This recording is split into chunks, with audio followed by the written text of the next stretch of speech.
everybody, it's Delusion Dispeller. So glad you're here. Whoever comes in, it is always an awesome time, one way or the other, sharing and caring and our days and what's going on in our lives. And I just have so much to share tonight. So I'm pretty excited. And I am so glad to see you, Sandy. Hi. You're here first, girl. You were here first. I couldn't believe I looked at the clock and I'm like, uh-oh, it's like 6:20 something. And then I turned on my computer and it was 6:31, I think. And I'm like, oh, I better get started. Hi, John. I am going to share with you guys, ladies too, what I got blessed with today at my husband's family's house. So my sister-in-law, my mother-in-law was there, my brother-in-law and their children, my niece and my nephew. And she's also pregnant with my soon-to-be niece. So I'm pretty excited. We exchanged gifts. I made them some really nice things. My husband and I did. One was a plaque that said memories on it, and I painted little Eeyores, like from Winnie the Pooh, on that. That's for my mother-in-law because she loves Eeyore. And then the other one said family, and we painted this. I painted the symbol for the Chicago Bears with a little bear up at the top on the dot on the eye. So it's pretty cool. They liked the gifts, and we gave little Macy, my niece, a tea party set, and her brother Carter, we gave a remote control car. And I want to show you what I got blessed with because I am so excited. So they asked me what I wanted for Christmas. My sister-in-law especially wanted to know. And I said, just nail polish. I love nail polish. This is what I did with my nails now. Just so you can see, I've been having some fun. I got a dual color thing going on. This one is like a kind of a periwinkle with a teal. Just kind of a stripy type look. I was just having fun. I'm so proud of myself that I finally learned to stop biting my nails after years of trying. And that's because I stopped biting them for my daughter's wedding, and then I just kept not biting them because it felt so good to have longer nails. But I want to show you what I got from my relatives, my husband's family, because they were so good to us. So good. I mean, my family was good too. I just was so excited about this because I was just expecting like a couple bottles of nail polish, and this is what they gave me. So I got this beauty kit. Check this awesome kit out. I haven't opened it or anything. It's still in the box because we just got these today. And check your comments in between. Thank you, Trisha. It has eyeshadow, blush, eyebrow, what do you call it? Like eyebrow shadow, and also like an eyebrow shaper at the bottom, a little piece of cardboard where you can actually shape your eyebrow and design it. So you probably see me with some styling eyebrows pretty soon. Let's see. Some eyeliner pencils, I think, and then a couple brushes and stuff like that. And what's this? Face primer, eye primer, lipstick, and I don't know if the shade is right for me, but I'll see. If it's not, I won't probably wear it because I don't wear my shade that's not my shade. So that's one thing. It's 37 pieces in this kit. I'm psyched. All right, that's just one thing. Wait till you see the other stuff. I'm going to show you all the eye makeup and the other stuff first, then I'll show you all the nail polish. All right, so this is, what does this say? Scented shower gel, body butter, and bubble bath. Oh, and also bath salts. And this really pretty thing with the bow on it. You know me, I like bows and lace and all that stuff. That's so me.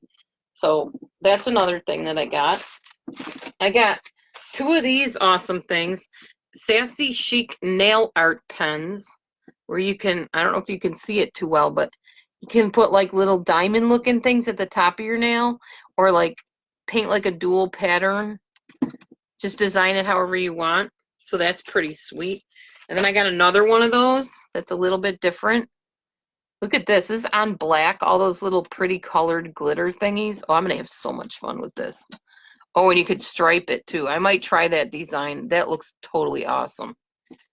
I'm going to learn how to do my nails. And I'll probably go on those nail websites or nail YouTube channel and stuff. Hey, Tracy. I got a nail grooming kit. It's got a brush to clean out your nails. And then look at this thing, this fun looking thing. It looks like a couple horses going head to head here. It's actually a toe separator. So you can paint your toenails.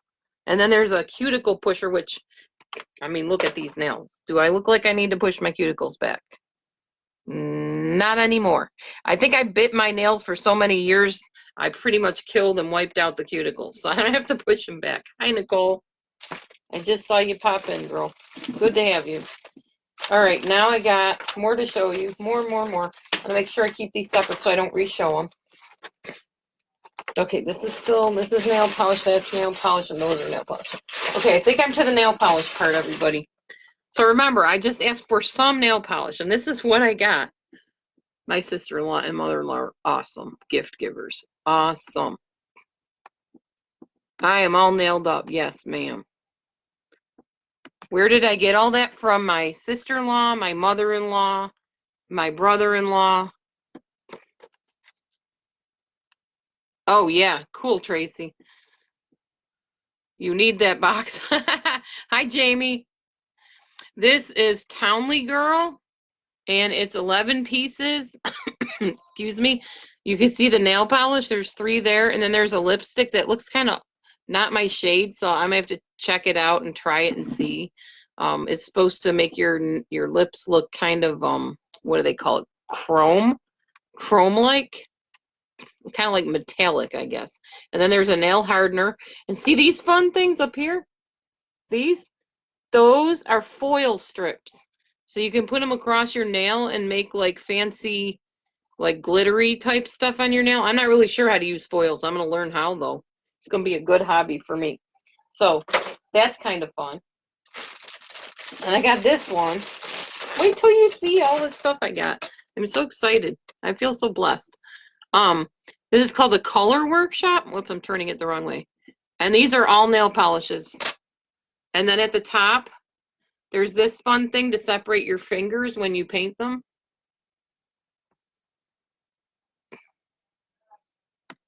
Yeah, it's pretty cool. You need the nail filer.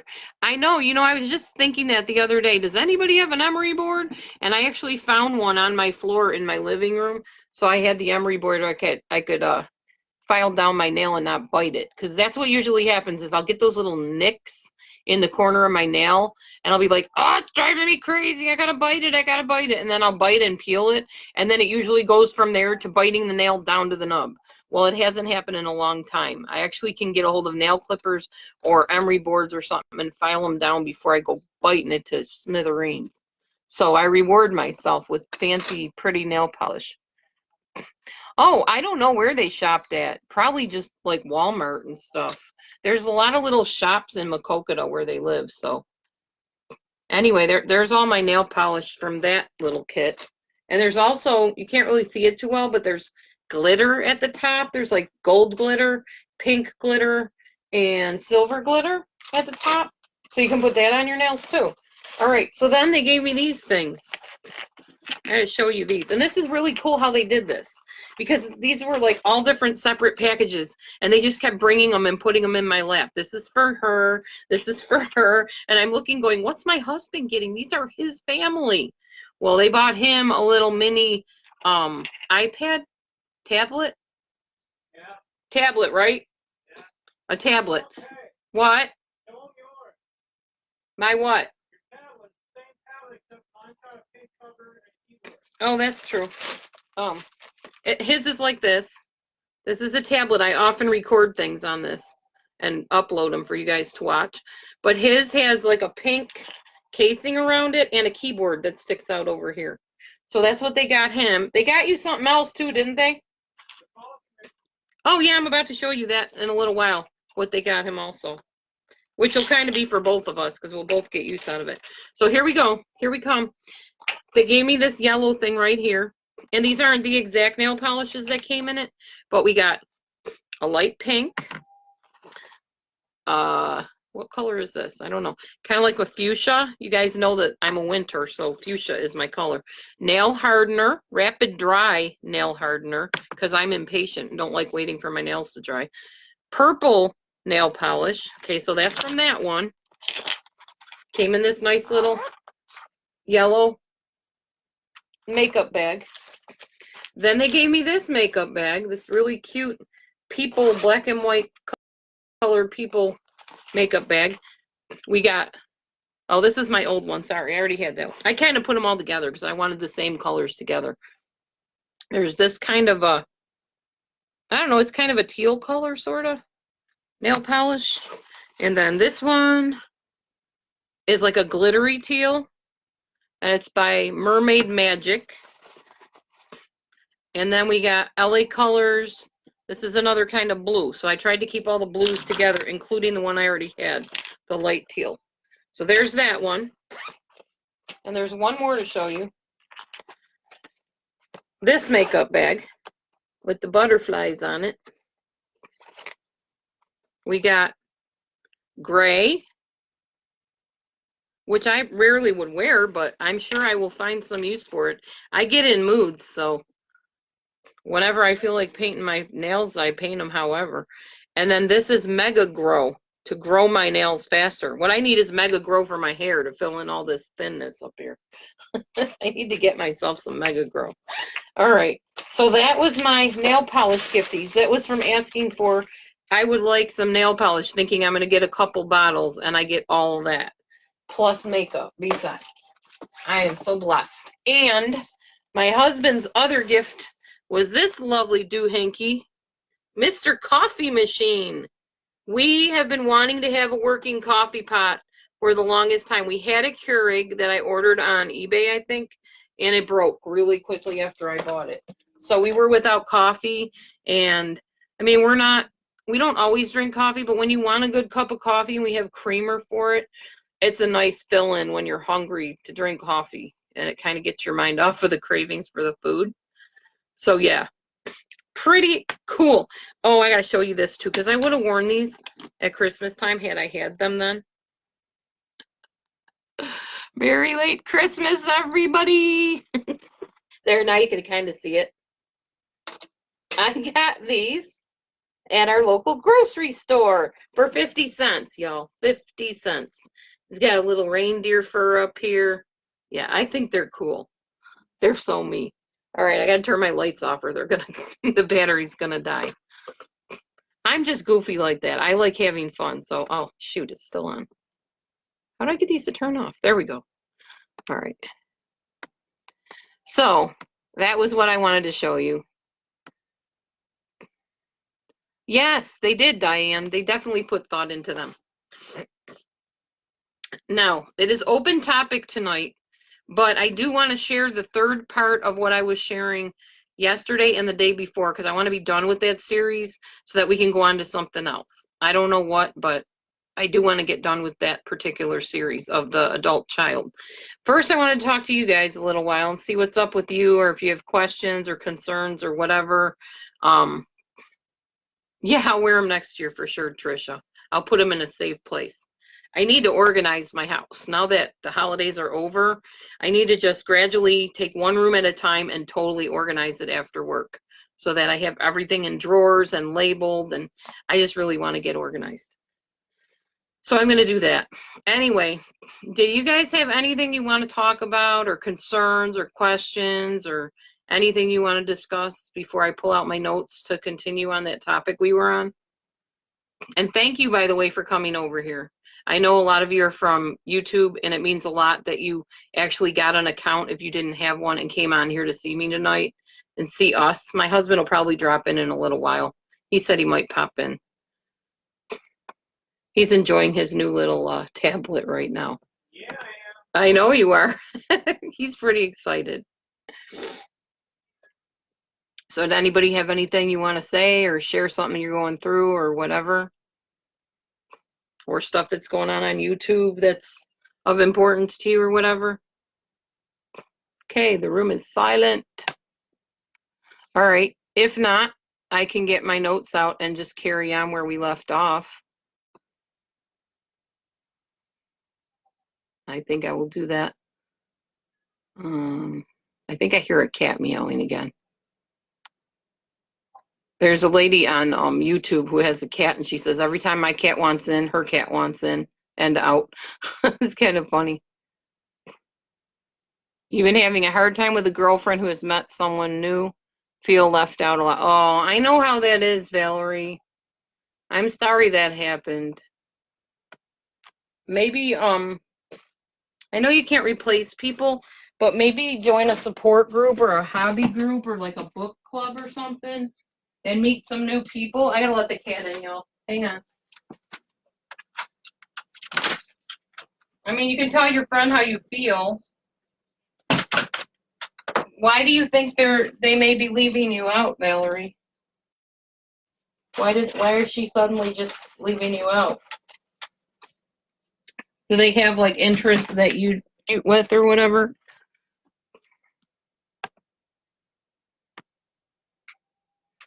No, John, I don't take hair, skin, and nail supplement, but I need to take a hair one. Oh yeah, I've seen that, Casey. I've seen that they've been making fun of her. Are you talking about like the recent videos where they're kind of doing imitations? She did that last night with me, and she she was funny as heck, I have to say. I enjoyed it. I thought she was really good. I never saw anybody impersonate me. And I think she was on a video where I said, I'd like to see somebody do a video impersonating me. I would so enjoy that. So she did. And she really was funny. I enjoyed it. It was a riot. Oh, actually, I think I didn't show you all my nail polish. Hang on. Oh, yeah, there's this one too. This is another fuchsia one, a little bit bolder of a fuchsia color. And then there's this one that's kind of almost a cranberry color. I forgot I had put them in my other makeup, in this makeup case that my daughter gave me. Here's a light pink that's really, really pretty. It's kind of a pearly pink. You can see that. I'm taking it out of the picture there. It's hard to show stuff on here. And I think this is the last one. And there's a bright, bright fuchsia color. Those are LA colors. And I'm pretty sure you get a lot of them at the Dollar Tree, which I don't care where they got them. I'm just excited to have them. Made my day, I'll tell you that. Let me see if I can read your comments here. Yeah, Dollar Tree. Oh, the hair supplement and stuff is sold at the Dollar Tree? Yeah, I know. I should get some of that. Also at Ross's, they have a lot of that stuff too.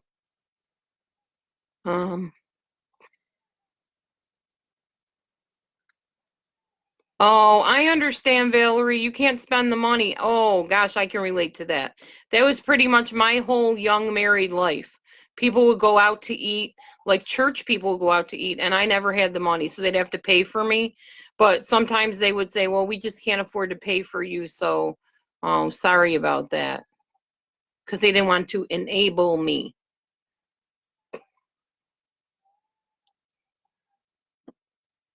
Oh, Diane, I meant just the impersonation. I know she might have done it in the wrong spirit, but I enjoyed it. I thought it was funny.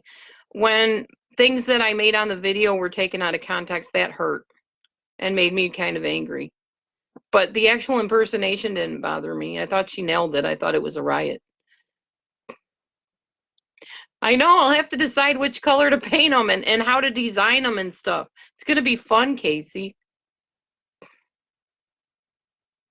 Oh, I know what you're saying, Robbie. Robbie, you have a good heart. Thank you so much for being here tonight. I'm glad to have a couple guys in the room or in the chat. That really means a lot to me because I am trying to increase my male population because it's not just women that are abuse victims. Men are abused too. And I think it's great when I see some guys come in and talk. So thank you for being here. I am going to start sharing or continue sharing on the topic that we did the last couple days because I want to get my notes cleared out of here so I can start on a new topic. So let's see here. Where did we leave off? Did I accidentally delete it or something? Oh, no, there it is. Ooh, good. All right, and there's not a whole lot more, but this is part 3. Aw, thanks for the hearts, guys or girls, ladies. Oh, you're welcome, Valerie. I hope you find one. Hey, Val, stay in touch with me and let me know how that goes, okay? Let me know if you find some people to hang out with and how that works out. Tell me about your new friendships and stuff, because I really do care. Thank you, Trisha. I know. I wanted to stand up for myself, but I really didn't want to hurt anybody. I did not want to hurt anyone's feelings or make anybody feel belittled or, anything like that. Thank you, Christina. God is good. He has his spirit in me, you know? It's not me. I think the me would have lashed out. But the God in me, not God small g, but the big G in me, tells me exactly what to, you know, say in certain situations. Although he also tells me when to get out of certain situations. And that's the point we're at now. I'm done being scapegoated and being mistreated. I don't deserve that. I'm better than that. And I teach everybody that they're better than that. So it's time to move on, you know, and stop being the target. Oh, John, it was on YouTube. Somebody can link you if they want. Oh, my husband wants me to show his tablet that he got. There you go. See, it's the same as mine, except it has a pink case. There's my guy. There he is. Keep trying to put the tablet in so they can see it and see you, and it's not happening too well here. There we go. All right. Too much is too much from anyone at any time. I know what you mean, Diane. And I probably should have backed out of the situation a while ago, but I was really trying to feel it out and see if what I was thinking was really true. So I found out that I was not just assuming things, that there really was some kind of animosity there, and I don't want to be where people don't want me. So yeah, definitely, Valerie. Thank you. Yes, he is, Robbie. Amen. God is good.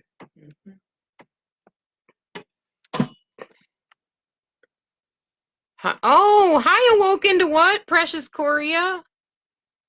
Welcome. I haven't seen or heard from you in like literal ages. You used to pop into my lives all the time when I did live shows on YouTube. I am so glad you're here. It's been so hard to get people from YouTube over to Facebook. They just argue with me. They're like, I don't want to be on Facebook. That place is terrible. I always had bad experiences there. I don't want to be on there. And I said, well, if you want to see us, that's where we're going to be, is on Facebook. So I'm glad you came. Thank you for coming over. I can't talk. Thank you for coming over here.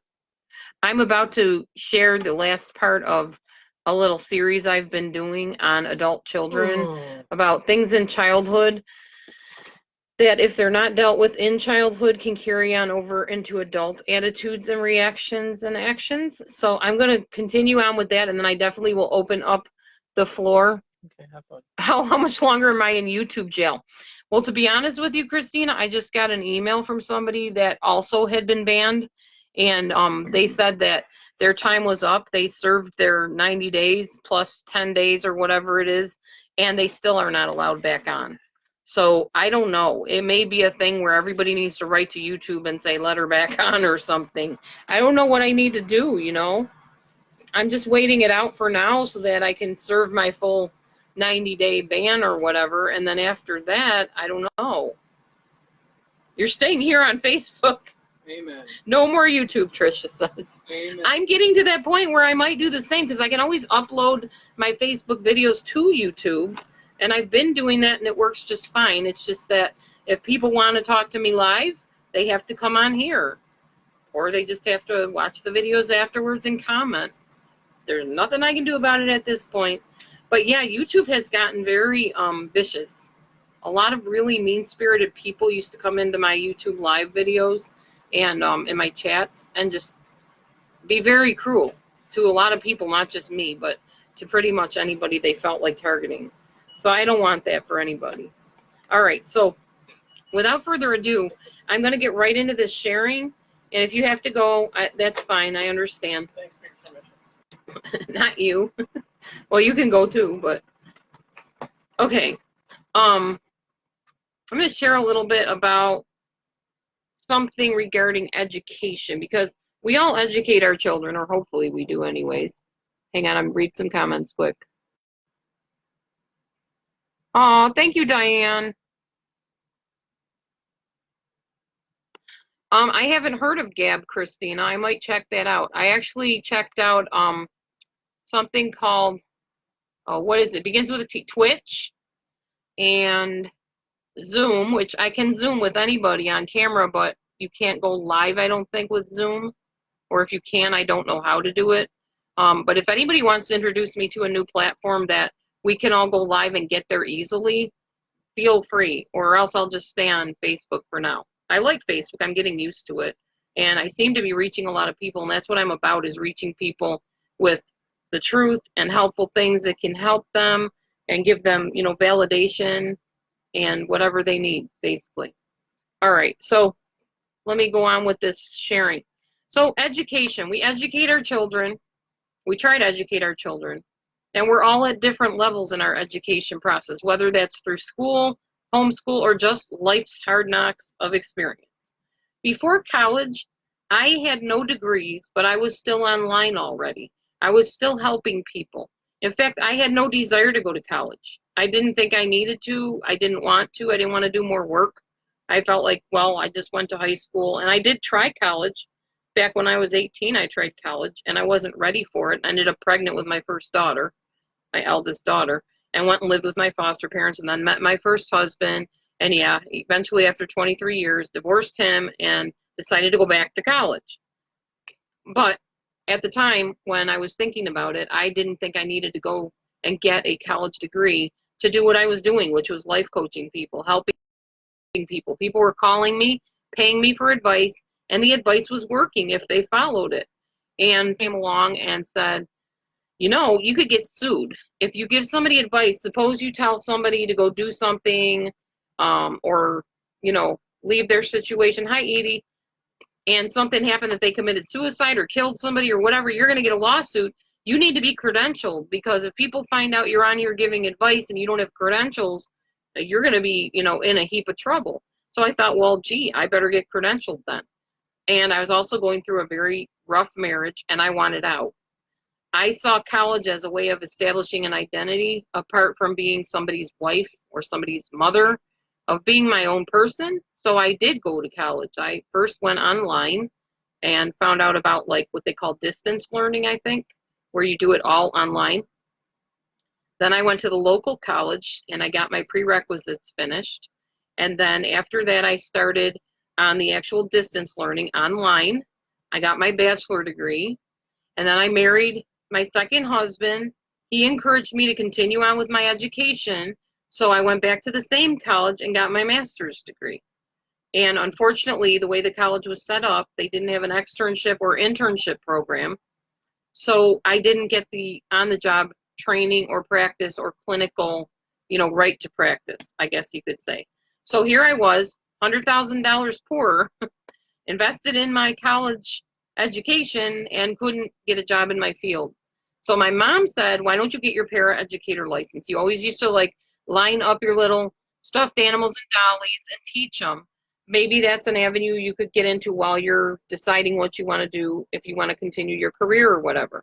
So I did. I applied for the paraeducator degree. My transcript, I think that's called, transferred over from my college time into the paraeducator information, and I got hired as a paraeducator. And this is my second year working at a school with children that have behavioral disorders. So that paid off, you know, in the end. I did end up with a job. It might not be the job I want. I did not want to get a PhD, and I've been really ridiculed for that. People are like, well, why didn't you go on and further your education? I chose not to. Simple as that. I just did not want to do it. I felt like I was overworked as it was. I was tired of assignments, tired of papers. You know, when you're doing like 18-page papers to pass a college exam or whatever your track is, as they say, you get burned out. You're just like, I've been doing this for 4 years straight. I'm done. I just want to move on, maybe try to get a job on the side and see where it goes, you know. So I didn't further my education. It wasn't ever about money for me. That's the thing. If I was money hungry and I just wanted to have like this top salary, I would have gotten my PhD. I'm sure I could have gotten a PhD easily. It wasn't about the money. It was about, I wanted to be doing things for people. So I took a break from all that college stuff and decided to just make videos and reach people and be a life coach. And that's what I did for years. And I made pretty good money at it. I mean, I wasn't like a millionaire or anything, but like I said, it wasn't about the money. It was about helping people. So that's why I did not get a PhD, in case anybody ever asks it again. I didn't choose to. Simple as that. The people were more important to me than the money, and they still are. All right. So I did go back to school, got my 2 degrees, bachelor's and master's. My bachelor's is in child development and addictions counseling. Um, but there is absolutely no need to knock someone down based on lack of possession of education or training of any kind. We are all in different places in our life, and everybody cannot learn in the same way as somebody else. We can all learn from each other, though, if we're willing and open to it. No one is better than any other person based on ability, schooling, or whatever. Some people have more trouble than others with learning, like I said.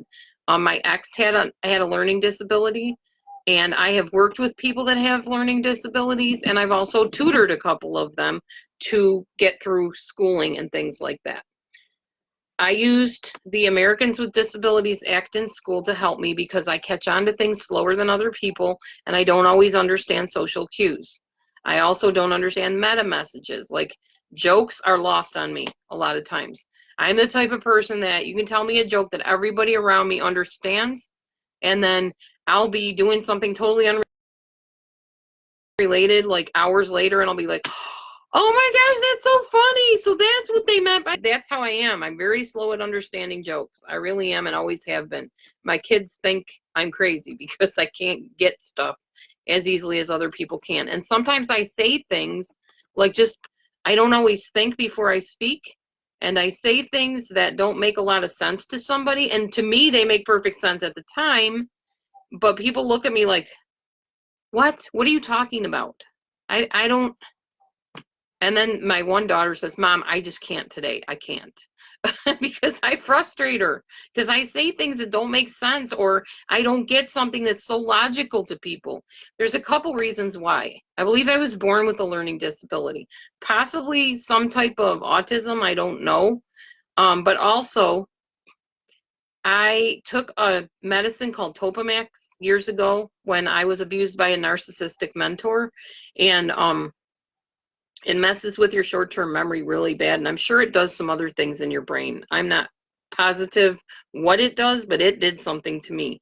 And I can't remember things that happened yesterday. And it's really hard to help people if they want you to remember what they're telling them. I can't. So if you want somebody that you can tell something to and they won't remember it in 2 days, I'm your life coach. I'm your man. I don't take notes on people because I'm afraid somebody's going to find them and that will violate their personal information. And I also don't remember stuff. So that kind of stuff. I mean, I can remember like book smarts. Give me a book and read it. I have a photographic memory when it comes to that stuff. But information like about people, details about psychological stuff regarding a person's information, I would have to write that down to keep track of it, especially if I'm talking to a lot of people. It doesn't come naturally to me to just remember stuff. So, like I said, if you want things kept confidential, I am your man. All right. Bullying can often result online from people who have not properly learned to regulate their emotions and from people that don't have worth inside of themselves or from God. I've seen that a lot online lately from several people at least. Just the harassment behavior. And somebody called it a mob mentality where somebody says one thing and everybody just kind of gets in on the program and, you know, turns on that person. It reminded me, when it happens to me, it reminds me like of being a little tiny bird and people just throwing stones at it till it dies. That's what it feels like to be treated that way. And I know that sounds morbid, and I would never harm any animal, and I can't stand dealing with anybody that does. And I'm talking about not meat, you know, I eat meat, obviously, but like little pets and stuff, no, But that's what it feels like when people are hurling insults at you and putting you down. It's like that poor little bird struggling to walk and try to fly away, but there's stones coming at it. And if you've ever seen a movie called A Girl Named Sooner, they actually have a scene in the movie where they're doing that to a bird. And it has lived with me in my memory. That's a long-term memory. And I never forgot that scene in that movie. And I hated that movie because of that, because I love animals and I can't stand anybody that harms animals. So that's what it's like. So if before you go to try to bully somebody or jump in on, you know, the bandwagon of putting people down, you might want to picture that in your head and think of how you would feel if you were that little bird. All right. Feelings are important to be discussed and accepted and embraced in yourself and in other people. Children that are taught well are able to understand how another person feels when they say things or do things to them. A lot of people did not have parents that taught them these kind of concepts. You know, when you step on Susie's toe, it hurts her. That's why she cries. And you don't have an attitude of, well, she shouldn't have been in my way. If she wasn't in my way, I wouldn't have stepped on her toe. That's a narcissistic statement right there. And, you know, little kids do say stuff like that because they don't know any better. But when an adult feels like that, when they say, well, I wouldn't have treated you that way if only you would have done what I told you to do, that's narcissistic. That's a narcissistic way of saying things. And that lives on in somebody that as a child was not taught those boundaries of respecting other people's, you know, person, their, what's the word? Their bubble, so to speak, respecting that personal bubble. Children need to learn how things impact themselves and impact other people.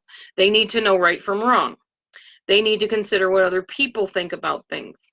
They need to, well, at a child's age, when they're younger, they're trying to gain approval. That's very important to them. And they're also trying to avoid punishment. If they did not have approval, and if they were constantly punished, as adults, they're still seeking that approval. I'm sure you've met people, men and women, who are still seeking approval. They're trying to still get their family member, their mother, their father, their sister, their ex-boyfriend, whatever, girlfriend, to approve of them and to accept them. And when that person deserts them and rejects them, they're heartbroken because they're still trying to earn that approval. And they may never have that approval. You may never have that mother that likes what you do and can say, oh, wow, great job. Like some people have mothers, no matter what kind of job they do, they always find something wrong with it. I know my ex-husband, I can say this because his dad is deceased now. My ex-husband used to build shelves. In fact, we went on the road doing toll painting and country art and stuff like that. And I remember my ex-husband showing his dad this beautiful shelf that he built that he was so proud of. He had shown it to everybody he met. And he was so excited his dad was coming over because he wanted to get his approval on this shelf. And he told me, you know, if my dad thinks this is neat, this is going to be so great. It's going to sell like hotcakes. We'll make more of them. You know, we'll be rich, blah, blah, blah, whatever. He was so excited. And I will never forget when his father came over and he said, Dad, look at this shelf. I got this new saw. I got this type of wood that I'm using. And that's how I affixed the, you know, the screws just like you showed me. And I remember his father looking at him and saying, well, I would have put this over here, and yeah, you're using the wrong kind of wood. Yeah, I would have never used that wood. It's going to fall right apart. And I remember my ex-husband's face like it was yesterday, going from this excited look to just dropping. Just like, yeah, I know what you mean. Yeah, you're right. I should have used a different wood. Oh my God, I was so angry at that man at that moment. I probably just wanted to shake him out of his shoes. How could you do that to that man? How could you do that to my husband? At the time, it was my husband. That was so hurtful to him and painful for me to see him be demoted like that by the person, the one person he wanted approval from, the only person he ever wanted approval from. And he couldn't even approve a little wooden shelf he built. That's upsetting. So again, think of that before, you know, you respond to somebody that's trying to show you something they're excited about.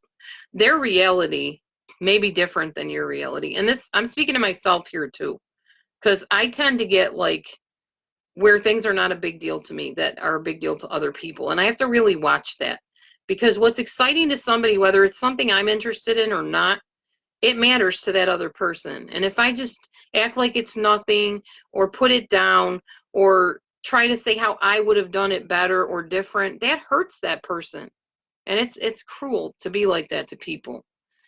Another thing we try to teach children that if they don't learn it, they bring it into adulthood in an unhealthy way is understanding what is fair, what is right in a relationship. It is not fair And my mom taught me this, and I'm very grateful to her for teaching me this. It's not fair if I give you a popsicle and you go out and the neighborhood kids are over and you sit there and eat in front of those neighborhood kids. She used to tell us, if I don't have enough to feed the neighborhood, you're not bringing that outside. You're going to eat it right here at the table and then go out and play. And we were taught at an early age, you don't rub people's nose in the fact that you have something they don't have.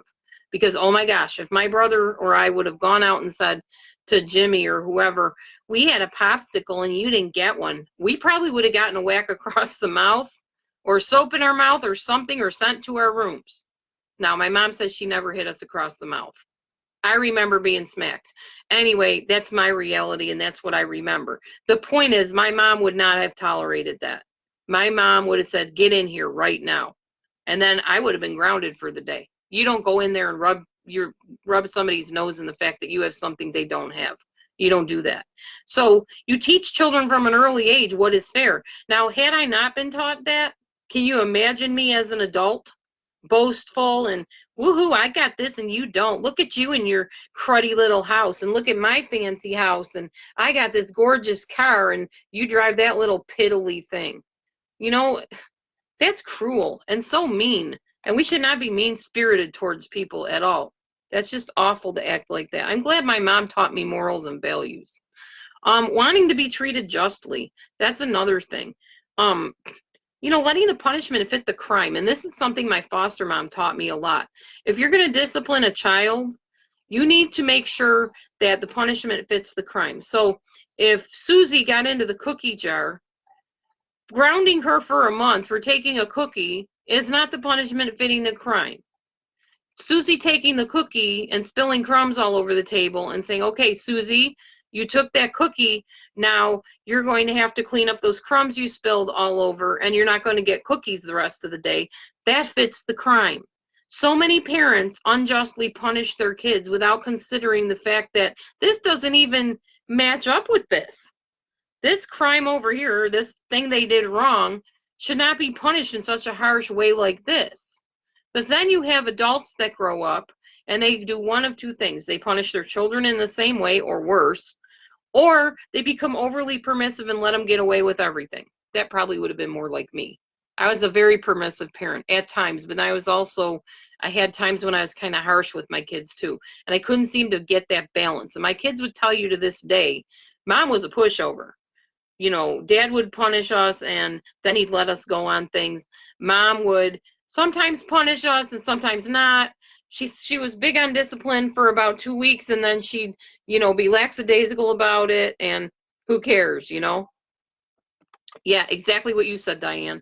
We are the examples. Some of us adults are worse examples, than anybody for these kids. Seriously. And we can't expect the whole thing of don't do as I do, do only as I say. That doesn't work. Kids are smarter than that, especially nowadays. Kids are smarter than that. Okay, another thing we teach children that hopefully carries into adulthood is learning compassion for people. When you see somebody being kicked and made fun of and treated poorly, and you come alongside of them and you look at that other person that's doing this to them, that's not right. You shouldn't be doing that. Come on with me, honey. Let me go get your wounds cleaned up.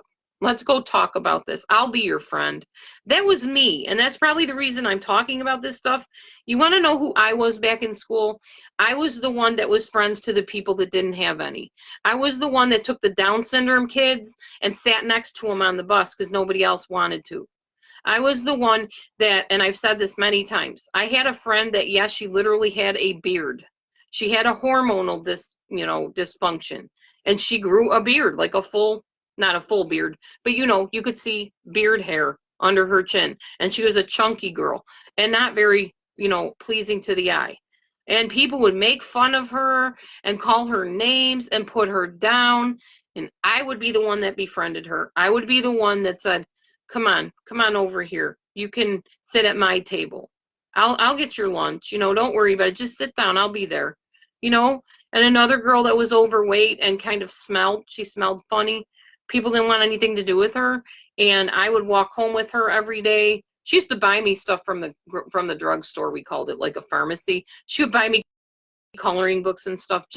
She bought me I didn't realize it at the time. She was buying my friend. At that time, I was a kid. I didn't understand the concept of that. So I just let her buy me stuff. I loved the books she bought me. She bought me like paper dolls and stuff like that I really loved. Which reminds me, I think I'll buy myself some paper dolls. I think that'd be fun to have those again. Anyway, if I can even find any, probably order them online. It'd just be fun to kind of go back in childhood and be a kid again.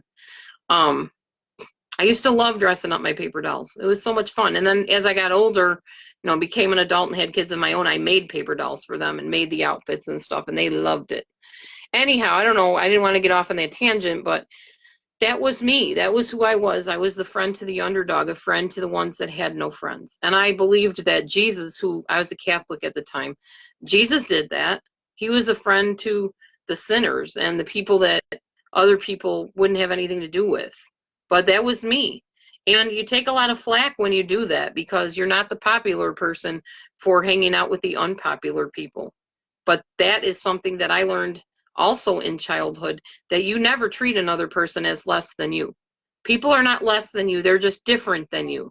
And you don't ever, my mom used to say, if I ever hear that you have mistreated somebody or you beat up on somebody or mocked them or whatever, you are going to be in huge trouble. You'll get a writing assignment. You'll be sent to your bed. I mean, it was bad. My mom did not play when it came to people's feelings. So therefore, I feel things really deeply. Like I said, I wouldn't consider myself an empath. I don't feel things to the point where, I have physical pain and stuff like that. But I feel things in my heart. And if somebody's being picked on or hurt or treated unjustly, it bothers me a lot. So I have to speak out about it. I have to go over and comfort that person. That's just how I am. My mom taught me that to have a friend, you must be a friend first. Learning to feel and express emotions and feelings in a safe way is another thing we should be teaching our children, and we should have as adults. And it's okay to have many emotions about the same thing. You can, like, for instance, online, this craziness that's going on online, where you can only like this person over here and only be in their chat area, and you can't come over here or else that means you don't like me. That's crazy. That is crazy, ludicrous stuff. You have a right to go and be wherever you want with whomever you want, and nobody should have any issue with that. Just because they're not, happy with what goes on in this person's way of doing things doesn't mean that you're not. You're an individual. You're not joined at the hip with anybody or by an invisible tube where everybody feels the same feelings about everything at all times. You should be free to make your choices. That's how I feel about that. And that's something that I learned in childhood. That is, you can like things and you can not like things in the same situation or the same person or relationship. Yes, Diane, I gotcha. Realizing that other people also have emotions, recognizing clues to those emotions, watching to see if somebody's crying, if somebody's laughing, somebody's pouting, sitting by themselves, isolating themselves. On a computer, we lack this big time. You can't see somebody crying on a computer unless they're on a camera, obviously. I'm talking about in text. You can't tell if somebody's really laughing, whether they're typing LOL or not. They may not be laughing. They may be crying on the other side of that keyboard, and they're just trying to fit in. You can't see if somebody's sad or if they're happy. You can't tell. And sometimes even on a camera, you don't know if those are their real emotions. They may have a disorder where they show, a certain side of themselves and not another side, and you don't know really what you're looking at.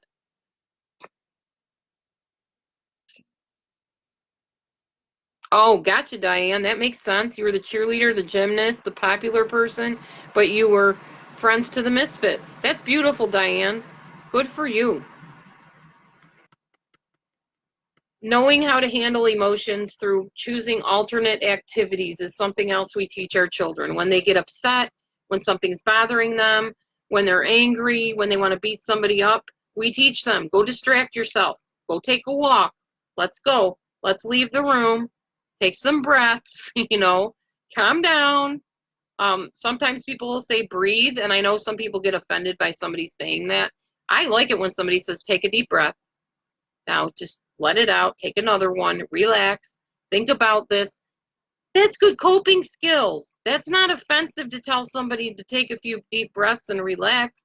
Sometimes Our adrenaline gets us from 0 to 10, like this, really fast, where we're not thinking clearly anymore. We are just reacting, lashing out, being upset, being angry, not even hearing the other person. Just, in fact, in text, it happens all the time. Somebody will ask you a question, you go to answer it, and they're typing a mile a minute, not even listening. I used to be that person, and I'm a little bit better at it than I used to be. Text is a real easy way to talk over people without really hearing what they're saying. I really have to work hard to get the context of what people are saying to me or typing to me. So I have to be careful that I'm not so quick to think of what the next thing is that I want to say that I'm not really hearing and understanding what they're saying. That's where reflective listening is very, very handy, where you can say back to the person, I think what I hear you saying is this. Unfortunately, if you meet narcissistic people or people that just really don't care about your feelings and you're trying to do this with them, they will still shout over you. They'll still talk, a mile a minute, texting, so you can't get a word in edgewise, and then you forget what you wanted to say anyways. And that's something that in childhood, your parents should have said, nope, Bobby's talking right now. Let's listen and hear what Bobby has to say. Now, do you understand what Bobby said? Tell me what Bobby said. That's called reflective listening. It's a very basic technique that, in my opinion, every child should have been taught. Because as adults, everybody's screaming over each other. And not everybody can handle that crosstalk screaming stuff either. I know I can't. I get very confused if there's too many people talking at once. It's a basic thing called taking turns. You should have learned it back in kindergarten or first grade. If you didn't, you need to know it now, because everybody has a right to be heard and everybody has a responsibility to listen to the person who needs to be heard. We have an ability of choosing how to respond or react or even to ask for help, and we should have the right to ask for help without being lashed at, without being put down or mocked or scorned or made to feel less than. And if we can't help a person, we have the responsibility to try to find somebody that can help them. I can't help everybody, but I will never say, you are a worthless cause. You're not worth my time. I give up. Now, there was one instance where I told a person they could not call me if they were inebriated or intoxicated or drunk and not their best self, because I give my best self to people. I want them to do the same for me. I said, please do not contact me if you've been drinking, if you're not in your right mind, if you haven't taken your medicine, please don't, because I can't help you fully in that moment. You're not going to grasp what I'm saying. Well, the person tried to contact me, and I said, I'm sorry, I can't talk to you right now. Well, what? What do you mean? Well, I told you I need you to give me your best, and I'm giving you my best. So when you're not all over the place and manic because you didn't take your bipolar medicine, call me up. I'll be here for you. Well, they got mad and said, I don't ever want to talk to you again, lose my name, lose my number. I wish I never met you. You're just like the rest of them. All kinds of borderline responses and bipolar responses. And I never heard from them again. Although I do believe they may have tried to stalk me a few times in my life. It's possible. But I can't. I have boundaries, and you need to have boundaries too. And you need to stick to those boundaries. People don't like people that stick to their boundaries, but it's so necessary if you want to have self-protection against people that are toxic. Accepting that there are things that one cannot control or change is very important. And my husband bought me this journal. I've showed it before. It might be backwards. I don't know. God grant me the serenity to accept the things I cannot change, courage to change the things I can, and the wisdom to know the difference. It's called the Serenity Prayer. It is used in Alcoholics Anonymous, Codependents Anonymous, Narc Anonymous, and it's a very good prayer if you take it to heart. Grant me the serenity, the peace, the knowingness to accept things that I can't change. I can't change people. I can't change somebody not liking me. I can't change somebody ridiculing me, mocking me, putting me down. I can change the way that I handle things, the way that I react to things, and the choices that I make. To accept the things I cannot change, the courage to change the things that I can. I can change me. I can make choices that influence things that happen in my life. I can do that.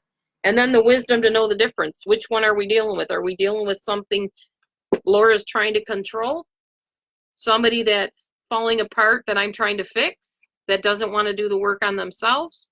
Then it's time for me to say, look, Are we going to do this thing or not? And if we're not, I'm going to have to move on, because I've got people that want help, that are willing to put in the time and the effort to make those choices and changes that they need to improve themselves.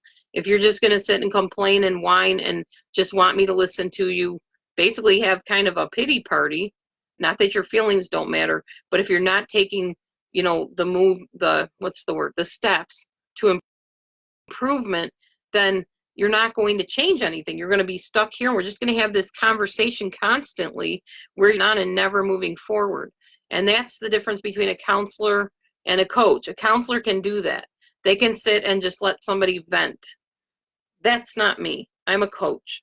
I want to see change. I want to see growth. I want to see you happy. I want to see you living out your dreams and reaching the goals that you have and setting those goals. That's the difference between me and a counselor, which is why I did not get my PhD or go into counseling, because that's not me. I cannot live with somebody never getting hope, never finding the ability to do the things that they long to do, never being happy in life or fulfilled in life. That's what I'm all about, is helping people reach their full potential. All right. So thank you for the hearts. Beautiful. We're almost done, I think, with this. Okay, we're going to talk a little bit about communication. We should all be treating others respectfully and fairly, taking turns. And as children, we should have been taught to take turns with talking and with our toys, to talk about what is meaningful to them and to listen to what is meaningful to other people. Reflective listening, we talked about already. Encouraging them to reach outside of themselves and talk to other people and have relationships and friendships. Empathy. How do you think Johnny felt when you shoved him in the line? How do you think Mary felt when you took her toy away from her and hit her over the head with it? How do you think Bronson felt when you called him that name? That's stuff you should be saying to children. And a lot of times we need to try to address that as adults. And unfortunately, people that did not learn that as children become narcissistic and don't care how Johnny felt, or how Bill felt when you stole his promotion at work by lying about something he never did. We don't care. If we're narcissists, oh well, he got what was coming to him. That's the difference. When you're children, if you're taught these things and it's enforced and you're held accountable to it, generally, unless you were born like with some type of something off in your brain, the wiring not there or whatever, you generally can be taught to be empathic towards people and to understand how your actions affect other people's actions and feelings.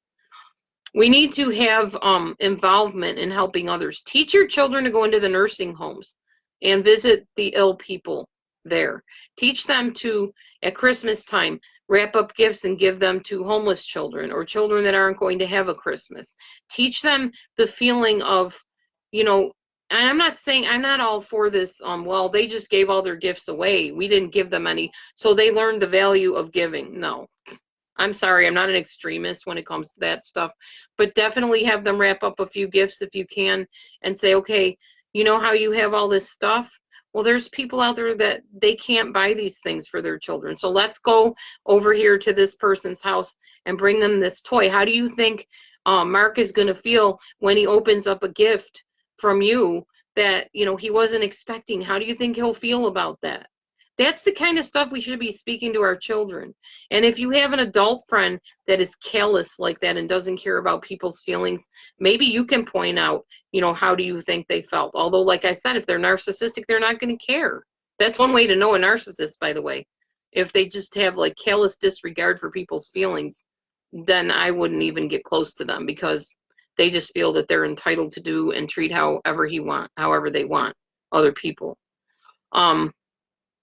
Teach your children to play with children that are different than them. You've heard me talk about Special Books by Special Kids, where a guy named Chris, I can't remember his last name, talks to adults and children that have diagnoses and conditions, and he'll sit right next to them and talk to them on their level. If they're nonverbal, he will have them make eye contact with him, and he'll show you how they use different body language things and hand motions to communicate.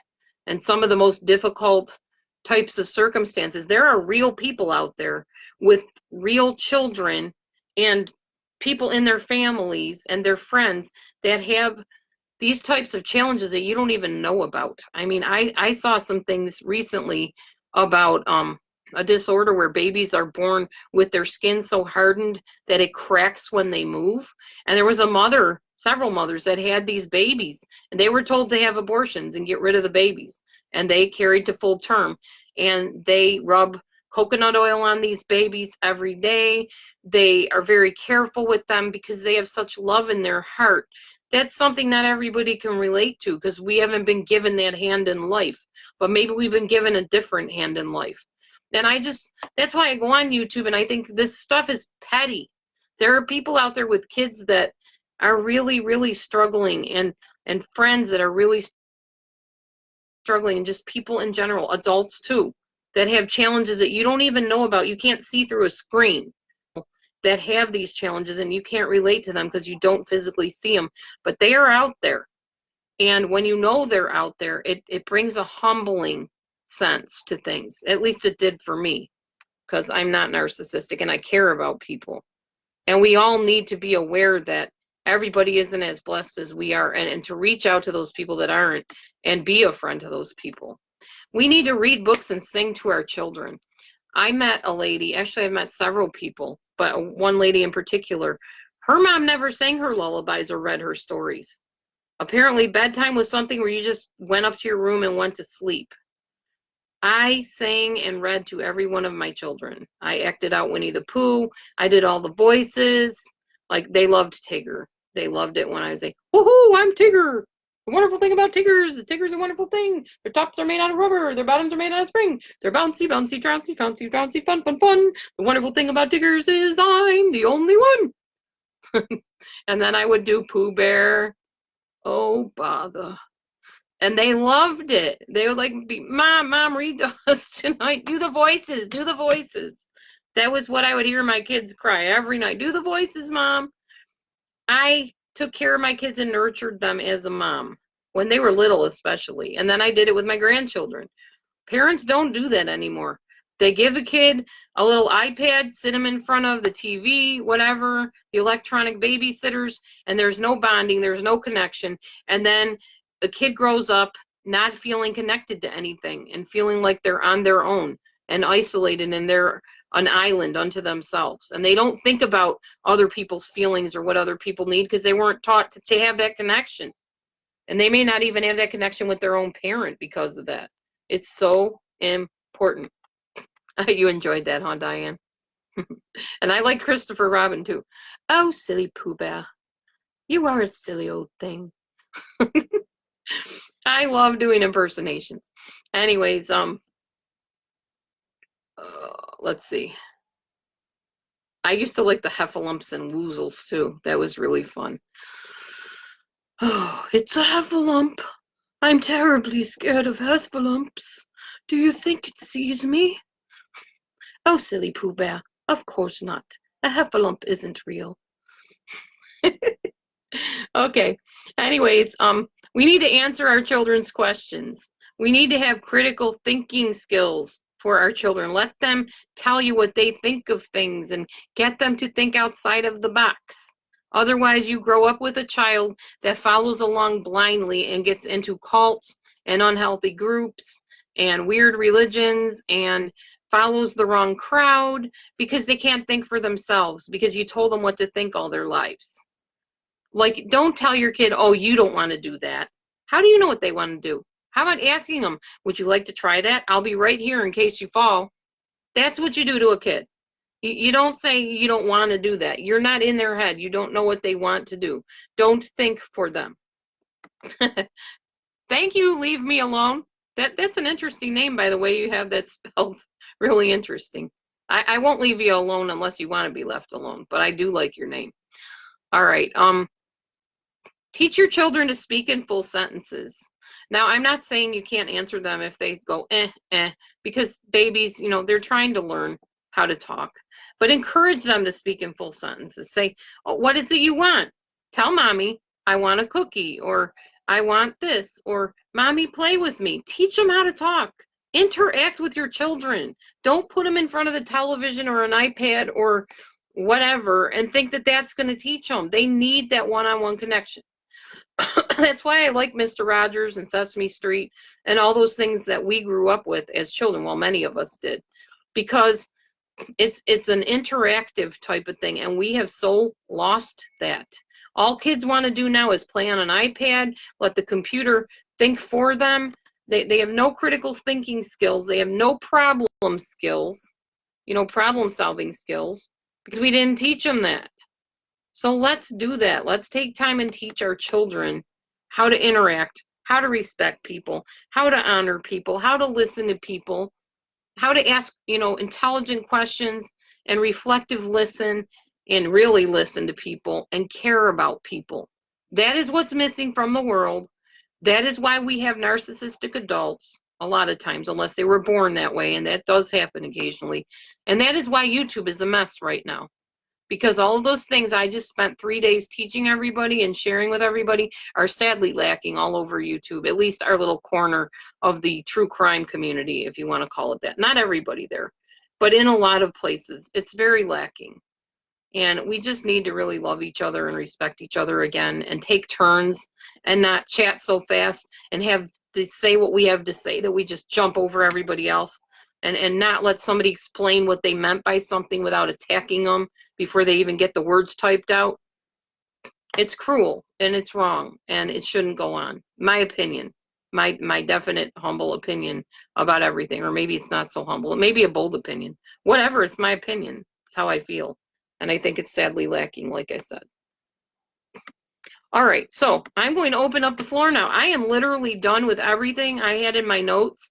Thank you so much for being with me for the past 3 days and listening to me go on and on, sharing my heart and sharing the information that I researched, and just talking, and listening to me so kindly and giving your input. But now I want to hear from you. Let's have this be a balanced discussion, and you share some things with me.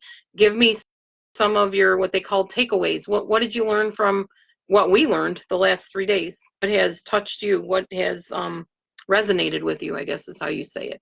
I'll sit and wait for your responses now. Your turn.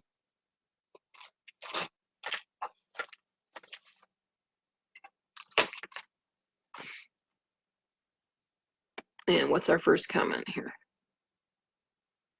Miscommunication happens in those chats and then they get defensive. Yeah. And why is that? I have my answer of why that is. I actually kind of shared it over the past couple days.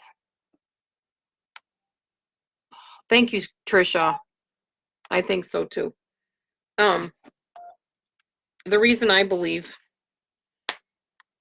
first of all, a lot of those people in chats have personality disorders. Many of them have mental disorders. Some of them have mood disorders, and they use the computer to hide behind and to act out when they feel manic or depressed or anxious or OCD or ADD or ODD or whatever. And it's a forum for them to just take out their frustrations on other people, because to them, you may not be a people because they can't see you. And then some of them see you because they see me on camera, and that doesn't stop them because they're just vicious, mean people. There are some mean people that are just plain mean by nature, and they're toxic, and you can't hang out with those people, which is why I started a safe list of names on there on YouTube, so that if I still see those people in a chat that I'm in, I will not probably say much of anything, because I know I'll get jumped immediately by those people.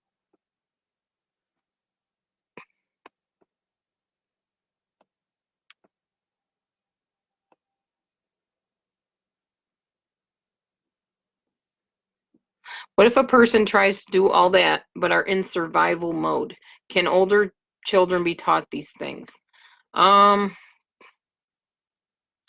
not sure what you mean by the first part of that. What if a person tries to do all that but are in survival mode?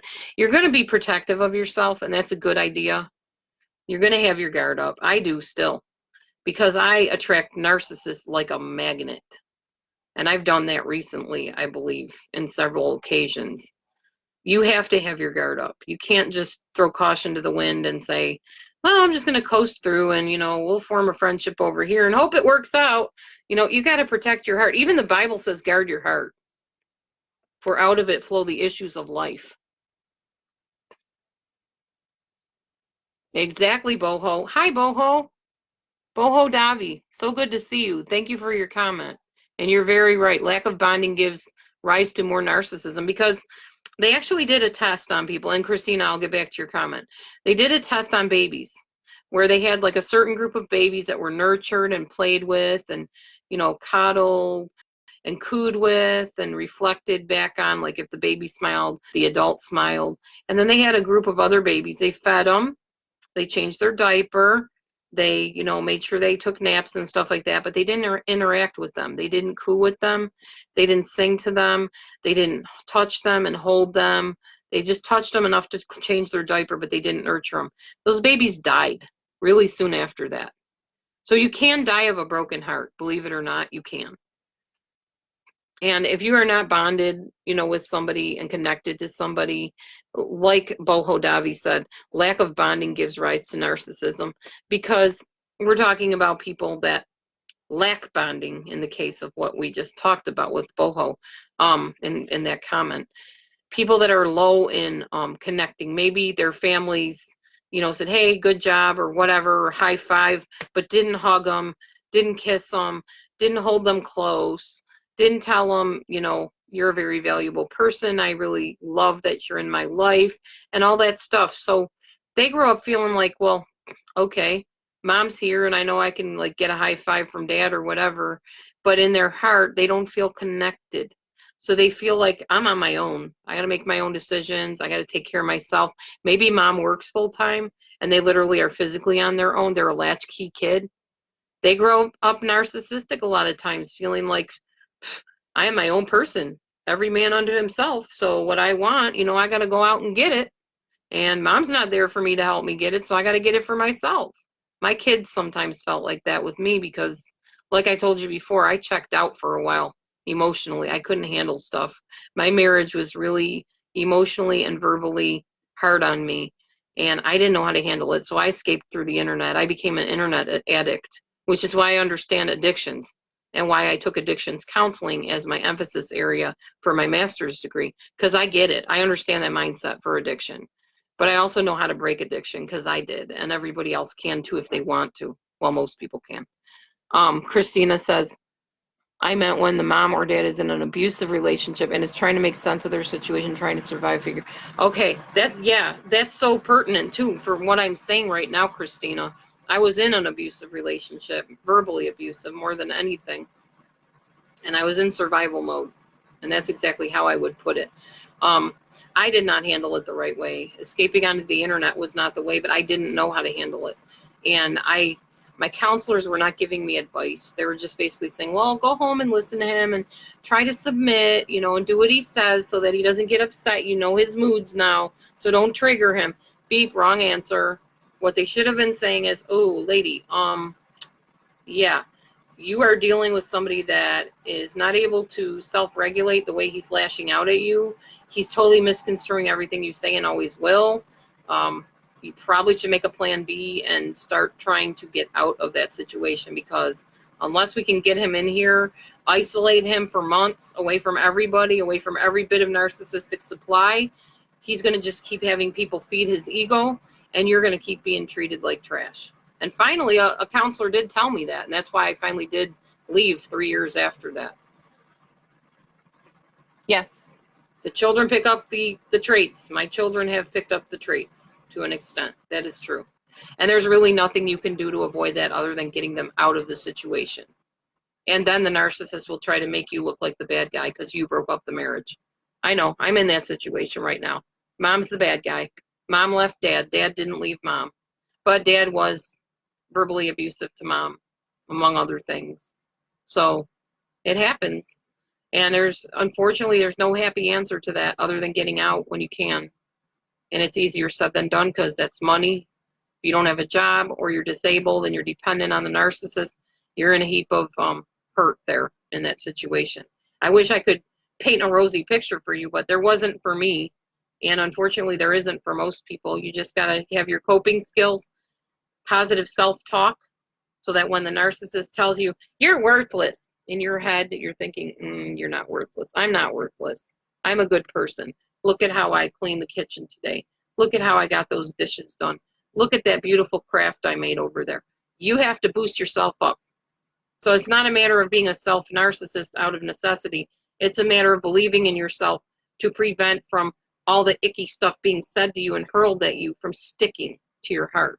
That's the way I look at it.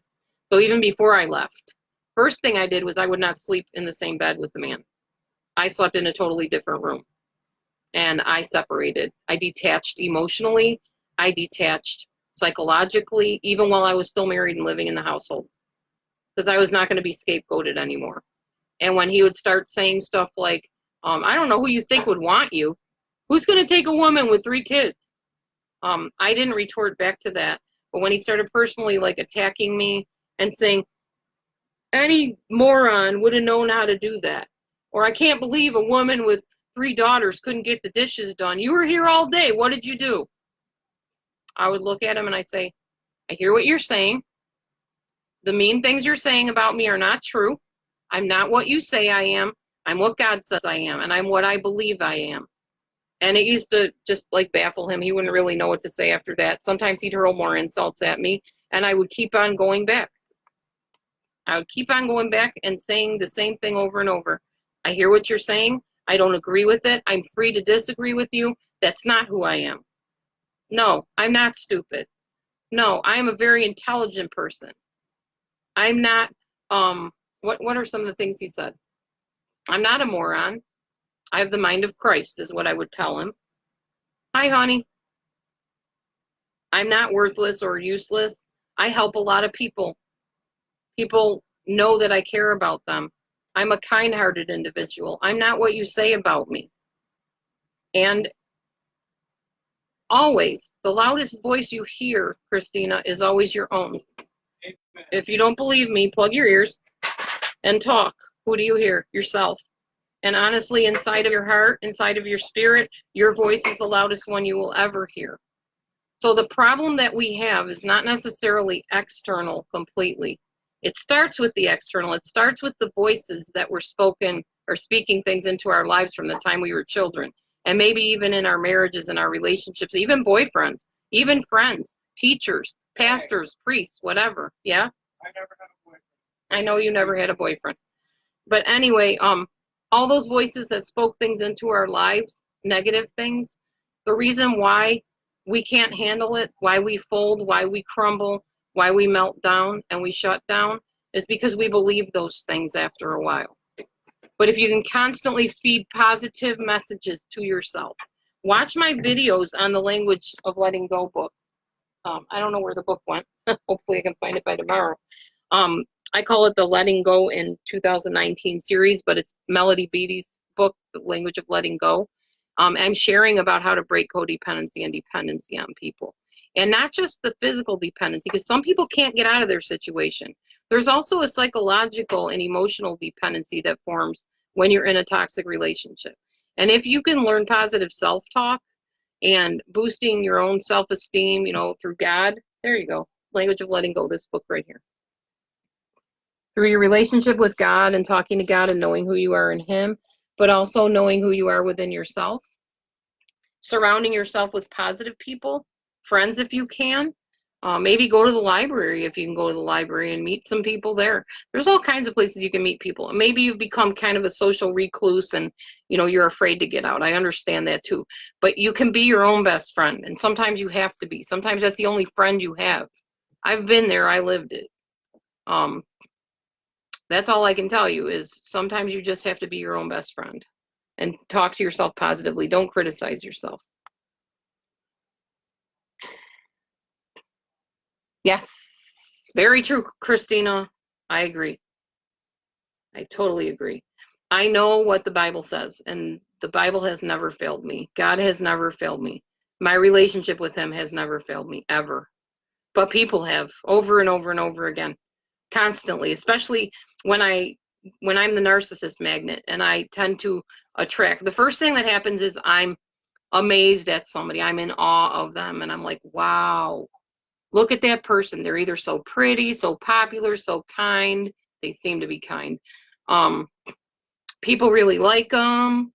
They have a lot of friends. wow, I want to know that person. They must be really something special. Then I find myself kind of wanting to be with the person and spend time with them and get to know them. And then I find myself excusing things that I normally wouldn't excuse in a person. This has happened to me many times, not just once. It's happened over and over and over throughout my years of life at various times. And then I feel like I want to be that person's friend, maybe close friend, maybe confidant. I want to form this friendship with them and be close. And I want to be able to tell each other all our secrets and, just be besties. And the next thing I know, like I said, I'm excusing the behaviors that are uncomfortable to me, that violate my good sensibilities. And I'm just kind of overlooking them and making excuses sometimes. Well, yeah, but they don't always sound like that. Or, I try to see the good in people, which I do try to see the good in people. But there are just some people that are too toxic that there really isn't that much good that you need to be excusing the other stuff to see. And I usually end up hurt in the end, especially when it is a narcissistic situation. And when I step away from the situation and I go over my notes and I realize that I just attracted, like a magnet, yet another person with the personality disorder, it might not be narcissism, whatever it is. And if I stay in that relationship and keep trying to get that friendship formulated with somebody that is not friendly, does not play well with others. I remember when I first heard that saying, I thought that is perfect for a narcissist. Does not play well with others. When I realized that it's time to step away, and enough people have come to me, because that's the next thing that happens, is people will come to you and say, why are you doing this to yourself? Why do you keep putting yourself in harm's way? My husband calls it, what did you tell me yesterday, honey? If I learn anything from you, you pray that one day I will learn to stop playing with snakes. Is that how you put it? Yeah. He told me that I pray that you one day learn to stop playing with snakes. And the interesting thing is, sometimes these people that mistreat you will actually tell you, they'll tell on themselves.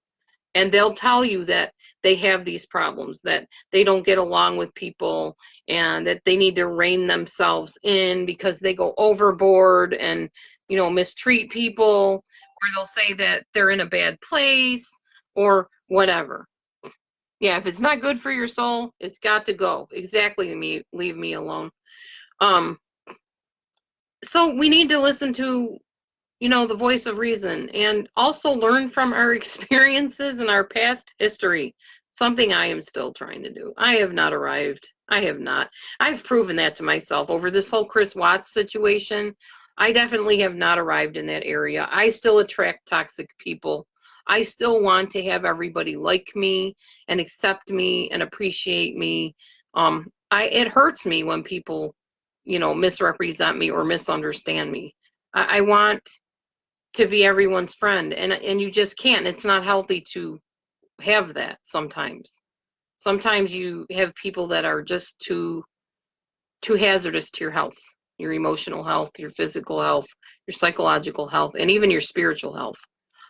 So then you go back to, as my Pastor Gene from the past used to tell me, when your life feels out of control and everything's spinning around you and you can't get your bearings, you feel like, oh my gosh, what do I do now? My head hurts and I can't think straight and I don't know what to do next, and I can't live without this person, but yet I can't live with this person. What you do is go back to what was working before all the chaos began and start again from there. Get your footing again. Go back to what was working before. Go back to what you know, back to what you believe, what your boundaries are, what your standard is. Set a line, set the plumb line. Don't violate your own plumb line. Make the vision, write the vision, make it plain. All those things that the Bible talks about. And then move on from there. Remember what you believed. Remember what you will stand for and what you will stand against, and what is not okay and what is okay. Hi, Estrella. Good to see you again. So that's what you do. I hope that answered your question. I know that was very wordy, Christina. I get off on tangents sometimes. A minute. Oh, me too, Estrella. Very, very weak. And I forgot what you told me your actual name was, so that's why I'm going by your screen name. Was it Linda? I can't remember. You told me yesterday. Anyway, anybody else have a question? I'm going to go grab some tea. Go ahead and post a few questions up there or comments or whatever. I will be right back. My throat is really hurting from talking so much, and I want to get myself a little bit of tea. I would get coffee, but it's too late, and then I'll be up all night, and I got to work tomorrow, so not a good idea for me to do that. Actually, I might get some.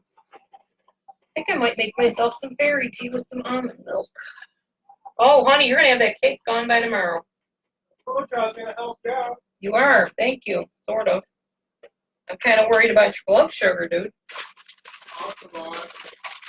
Yeah, I know, but how healthfully is the question?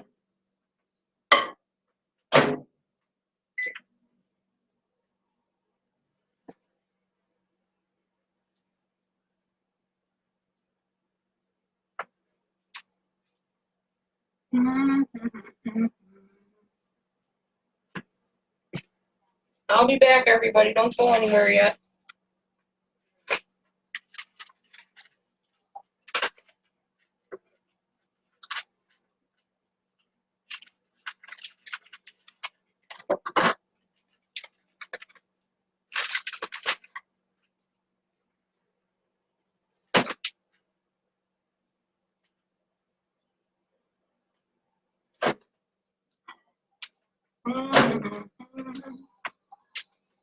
Some cayenne pepper. That's good too. Turmeric.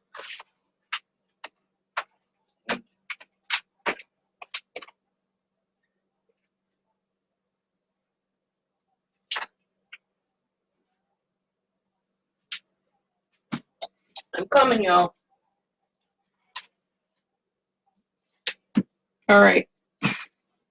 So I got me some almond milk. I'll read your comments in just a second. Got some almond milk. I'm going to put some sage in it. I have a sore throat, so this is what I do to treat sore throats so they don't get any better. Or any worse. I mean, not any better. Some cinnamon, sage.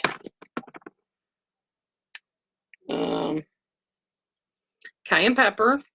And I see that Lady A is online, so I may want to go and visit with her in a little while. I haven't seen her in a while.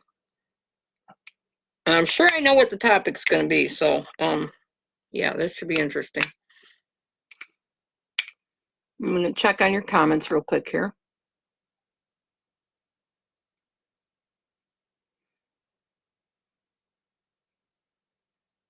Oh, yes, I do post this in public, so. Thanks, Trisha. I love to do public speaking. That'd be awesome. You want some of the cake? My husband's polishing off the cake like there's no tomorrow here. Well, you told me to. Yeah, make sure you private message me if you don't want it seen. Definitely. I should probably put that in a disclaimer at the beginning of my shows from now on. Thank you for mentioning that. I'll make sure I do that. I'll try to remember that anyway. Yes, turmeric. If I can get the bottle or the container open, it will be turmeric. I'm having a heck of a time opening the dumb thing because I need to poke this little round thing in here so that I can open it. What, honey? There we go. All right, that works. Oh, there's a little pour spout on it now. That's cool. They didn't used to have that. This must be something new. Let me show you guys. This is neat. So you know you got the round thing right here. And that's the thing you puncture so that you can open it and get your spice out. And then you got the little, whoops, the little dots down here to sprinkle. But look at this. There's a little pour spout on them now. Can't move my hand the right way. Right there. Who would have thunk, you know? That's pretty cool.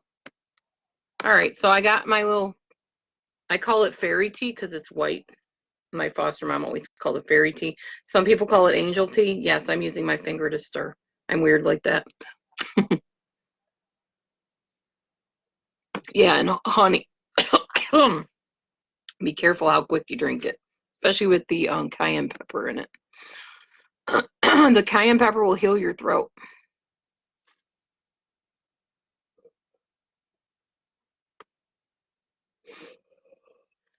All right. So anyways, anybody have anything else to add? If not, we can all go over and visit with Mrs. Analyzer, Lady A. I guess she changed her name now. I got to get used to the new name.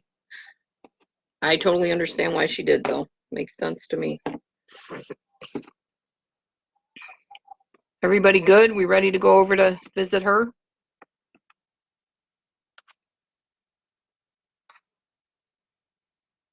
Or did you have something else you want to talk about?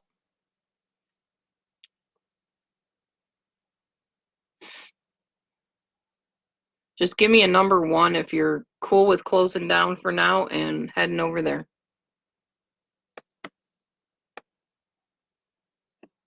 Okay. Anybody else? Everybody good? Okay. I guess we will see you over on YouTube then in Lady A's room. Let's go visit her. Give her some thumbs up. Give her some love. All right. Love y'all. We'll see you on the next live. Thanks for coming in tonight. Take her easy. See some more comments coming in. I don't want to leave anybody in the lurch here. I'm talented. That's nice. Aw. I don't know if I was born talented, but I'm very grateful that I have talent. Estrella, sure, meet me over on YouTube too if you're part of YouTube. We're gonna go to Lady A's room. And I think it's called Peaceful Sunday, so look for that. I'm pretty sure my mom nurtured talent in me, to be honest with you. I don't think it was something I was born with. Thank you for all the hearts. You're sweet. Great night. I'll see you in Lady A's room. Feel free to chat with me over there as well. I wish YouTube would develop like a private chat type thing too. That would be cool. And if anybody wants to Zoom chat with me on camera, like if you want to be on camera with me face to face, we can do that as well. Just let me know. Write me at delusiondispeller@gmail.com if you want to do that, and we'll go and Zoom chat sometime. All right. Love y'all. Good night for now. Bye.